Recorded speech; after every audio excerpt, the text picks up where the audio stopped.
MPB premton se uniformat e reja të policisë do të jenë edhe në gjuhën shqipe në qytetet ku shqiptarët janë së paku 20%.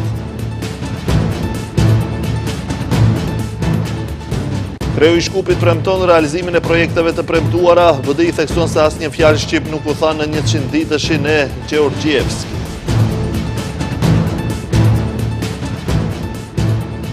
VMRO pretendon se Zoran Zaev ishte edhe prokuror dhe gjykatës. LSDM thekson se VMRO-ja zgjedh konsult nderi personin që flet për Maqedoninë Serbe. Klubi i futbollit Bashkimi kërkon të dënohen thirrjet anti-shqiptare gjatë ndeshjes kundër Vardarit.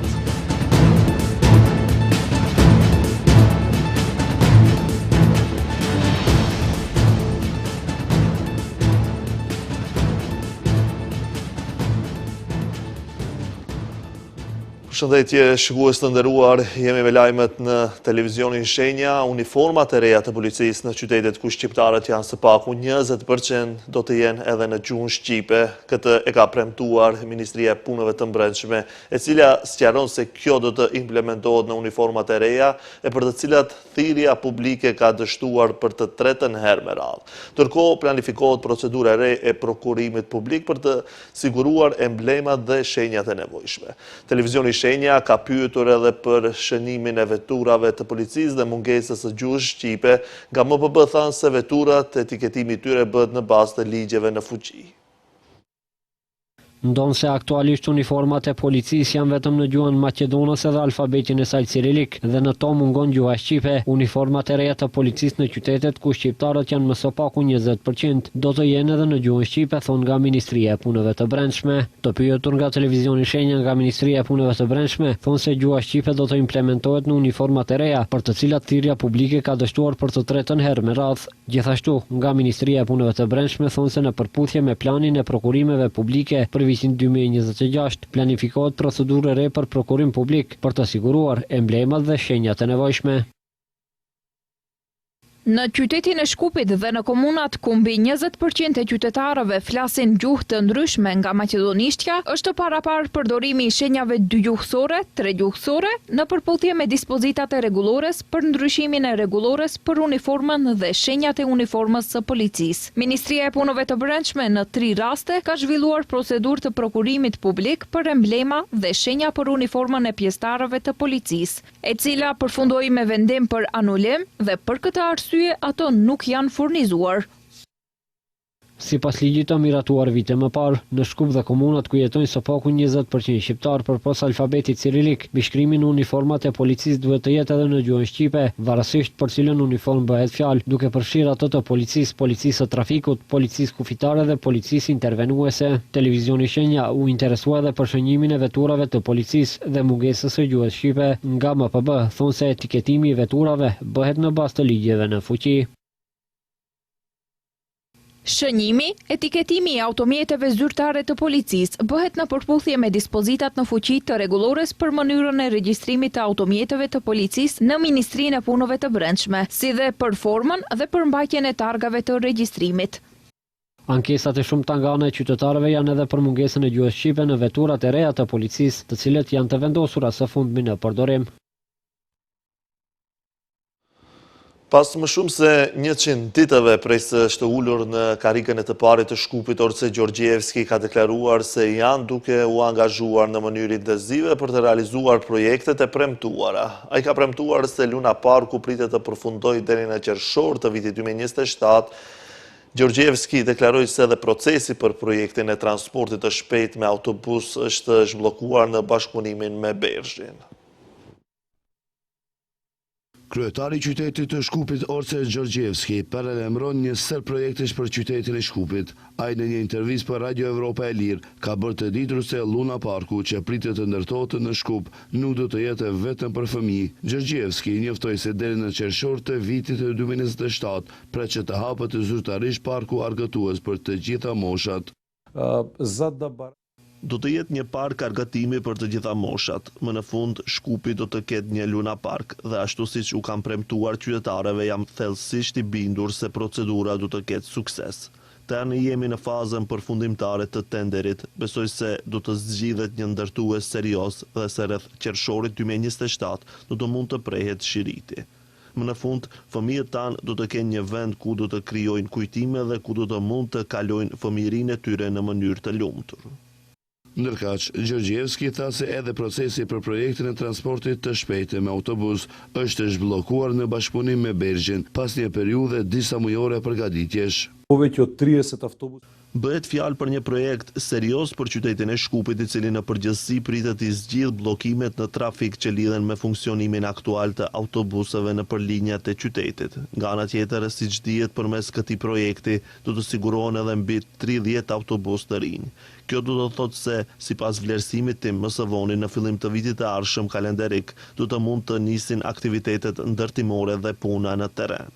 Kryetari i Shkupit gjithashtu theksoi se përballja me ndojtjen dhe trafikun kërkon çaste të kombinuar, duke paralajmëruar investime paralele në infrastrukturë rrugore dhe transport ekologjik. Sipas tij, ndërtimi i rreth rrotullimeve synon të ulë bllokimet dhe emetimet nga automjetet, veçanërisht gjatë dimrit. Në të njëjtën kohë, ai njofton masa për përmirësimin e cilësisë së ajrit, përfshir zhvillimin e kapaciteteve me gaze në bashkëpunim me qeverinë, me qëllim që anvisërit që përdorin dru të kalojnë në alternativa më të pasta për ngrohje. Përderisa Gjorgjevski premton realizimin e projekteve për të gjithë qytetarët pa dallime etnike, kështu nuk mendoi nga BDI. Partia opozitare shqiptare vlerëson se gjuha shqipe është përjashtuar ditë më parë gjatë prezantimit të 100 ditëve të para të tij të qeverisjes së kreu të ri të kryeqytetit. Integristët theksojnë se një event zyrtar me para publike pa asnjë fjalë shqip është shkelje barazisë garantuar. Bashkimi Demokratik për Integrim ka reaguar ndaj kryetarit të qytetit të Shkupit Orse Gjorgjevski, ku ky i fundit ditë më parë gjatë prezantimit të 100 ditëve të para të tij qeverisje të kryeqytetit, sipas BDI-s, është përjashtuar gjuha shqipe, edhe pse ata thonë se Shkupi është qytet të dy gjuhësh me ligj. Integristët e theksojnë se një event zyrtar me para publike pa asnjë fjalë në shqip është shkelje e barazisë garantuar. Veç kësaj, me krenari u tha se për 100 dit larguan plot 600 të punësuar nga puna, ku sipas listave të publikuara, të gjithë thuajse ishin shqiptar. Shkupi është qytet dy gjuhësh me ligj. Mos respektimi i këtij detyrimi sjell në përgjithësi ligjore.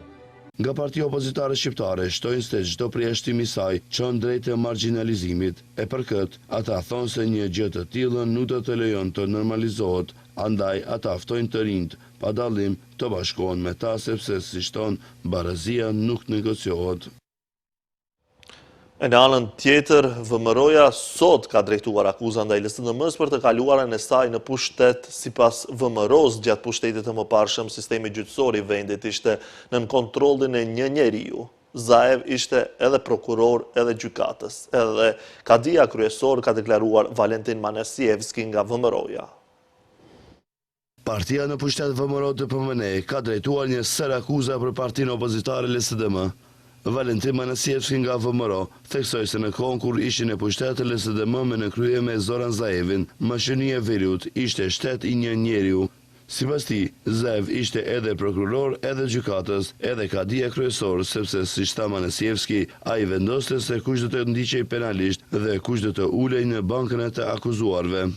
Судиите и обвинителите. Gjykatësit dhe prokurorët nuk përzgjidheshin sipas ligjit dhe integritetit, por sipas bindjes, nëse i ndiqni udhëzimet e Zoran Zaevit mbeteshit në funksion, nëse tregonit mos bindje që të nesërmen shkarkoheshit. Rastet gjyqësore përshtateshin sipas interesave politike. Në vend të drejtësisë kishim përplasje politike, ndërsa në vend të sundimit të ligjit kishim sundim të frikës. Antarët e VMRO të PMN-s, tha Manasievski, ishin objekti për ndjekjes politike, ndërsa presioni nuk ndalej vetëm te ata, por shtrihej edhe te familja e tyre. Sipas tij, indikacionet edhe dyshimet për lidhje të drejtë për drejta mes LSDM-s, Zaevit edhe disa vendimeve në gjyqësor nuk duhet të mbeten pa përgjigje. Ai tha se prokuroria publike ka detyrim të veprojë më një herë. Partia opozitare maqedonase LSDM ka ngritur pikpyetje për integritetin e konsullit të nderit të Republikës së Maqedonisë së Veriut në Republikën e Serbisë Dušan Adamović.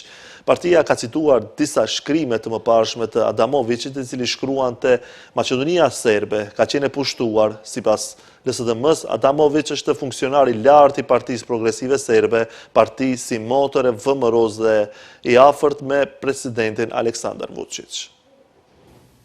Zëdhënësja e lidhjes Socialdemokrate të Maqedonisë Bogdanka Kuzeska ka deklaruar se para rreth një muaji Ministria e Punëve të Jashtme e Serbisë ka njoftuar se ia ka dorëzuar pëlqimin shtetëror konsulit të nderit të Republikës së Maqedonisë së Veriut në Republikën e Serbisë Dušan Adamović. Kuzeska ka ngritur pikpyetjen se kush është Dušan Adamović dhe pse pikërisht ai është zgjedhur për konsull nderi. Na platformata X može da se najdат stari objavi na Adamović koji veli дека, citiram, Srpska Makedonija bila okupirana.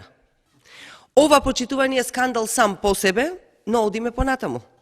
Адамовиć е висок функционер на СНС, сестринската партија на ВМРО ОКГ и близок со Александар Vučić. Бил член на извршниот одбор на СНС, координатор за Срем и координатор за Јужен Банат. Во медиумите во Србија има скандалозни информации за бројни афери кои се поврзуваат со него. Во 2019 година, поранешниот министер за внатрешни работи во Србија Зоран Живковиć јавно ќе објави дека Дуšan Adamović е дел од група која се занимавала со трговија со оружје.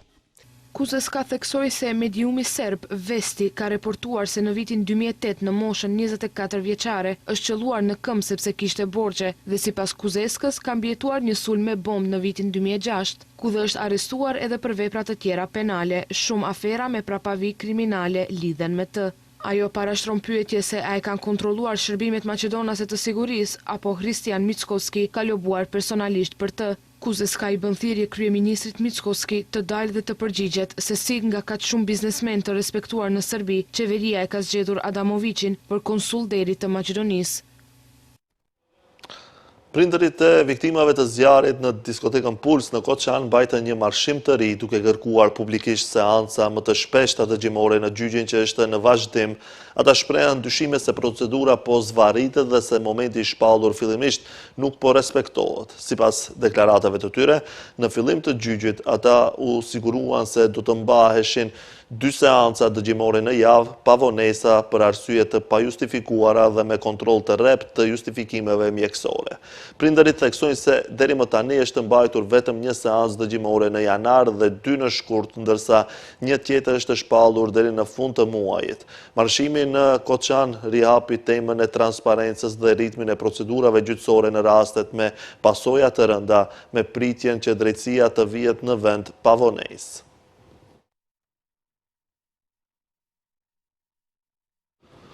Këtë javë numri rasteve të raportuara të gripit dhe sëmundjeve të ngjajshme me gripin ka shënuar rënje. Instituti i Shëndetit Publik ka njoftuar se numri të prekurve është ulur në 11.9% krahasuar me javën e kaluar. Instituti i Shëndetit Publik ka bërë të ditur se këtë javë numri i rasteve të raportuara të gripit dhe sëmundjeve të ngjashme me gripin po vazhdon të bjerë. Sipas raportit të fundit të ISHP-s, këtë javë janë regjistruar 1150 raste të reja, që shënon rënje prej 11.9% krahasuar me javën e kaluar. Ata njoftuan se krahasuar me të njëjtën periudhë të sezonit të kaluar, kur u raportuan 2726 raste, rënja është e ndjeshme për minus 57.8% theksuar nga ISHP.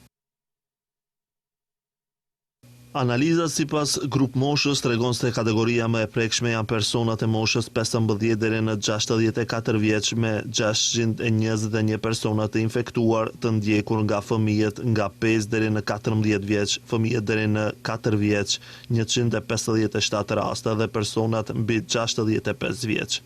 Që nga fillimi i sezonit 2025-2026, numri i përgjithshëm i rasteve të raportuara të gripit dhe sëmundjeve të ngjashme me gripin ka arritur në 13.871.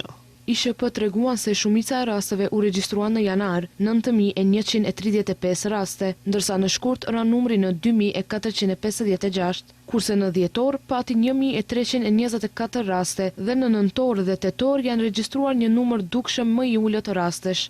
Gjithashtu, theksuan se të dhënat tregojnë se sezoni arriti kulmin në janar, i ndjekur nga një rënje graduale e numrit të rasteve.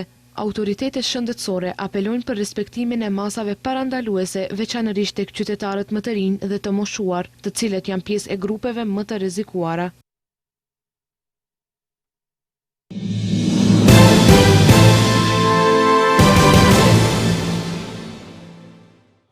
Antarësimi i Shqipërisë në Bordin e Paqes për kryeministrin Edi Rama shënon një kapitull të ri të vendit në arenën globale. Në podcastin Flasim, Rama theksoi se kontributin që do të japë vendi ynë në garantimin e paqes në Gaza, me 19 shkurt, Shqipëria u bë zyrtarisht antare e Bordit të Paqes, një organizatë ndërkombëtare e krijuar nga presidenti amerikan Donald Trump.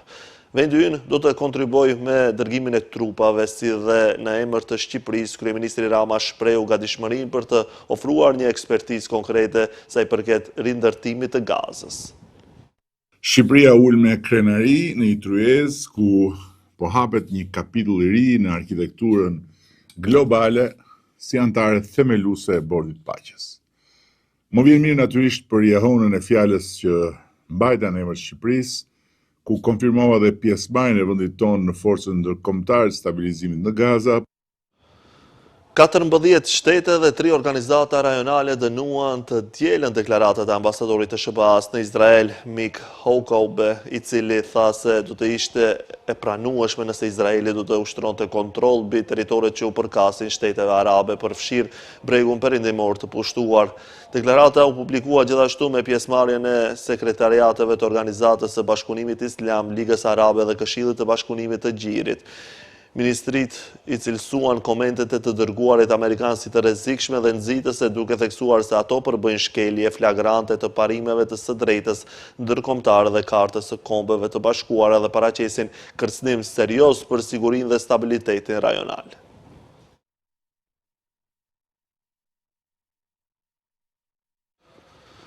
Udhëheqësi supremi i Iranit Ayatollah Ali ka ndërmarrë hapa për të përgatitur për mundësinë e eliminimit të tij mes kërcënimeve në rritje nga Izraeli dhe Shtetet e Bashkuara, raporton gazeta New York Times. Ai emëroi aleatin e tij të ngushtë Ali Lariani si udhëheqës de facto të vendit gjatë kulmit të protestave antiqeveritare në janar, në një veprim që mund të pasqyrojë presionin në rritje ushtarak të ushtruar ndaj Teheranit. Lideri iranian parashikon që ai mund të jetë në shënjestër në sulmet e ardhshme izraelite ose amerikane.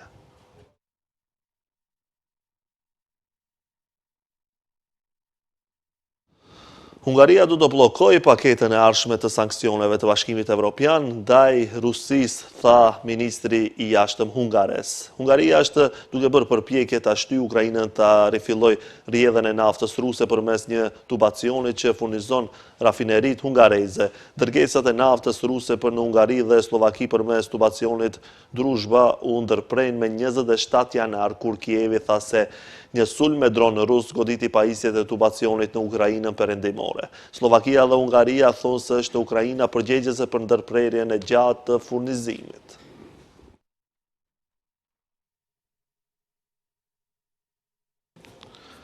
Kjo është e gjitha për këtë edicion informativ. Faleminderit për momentin. Bashkë miru pafshim.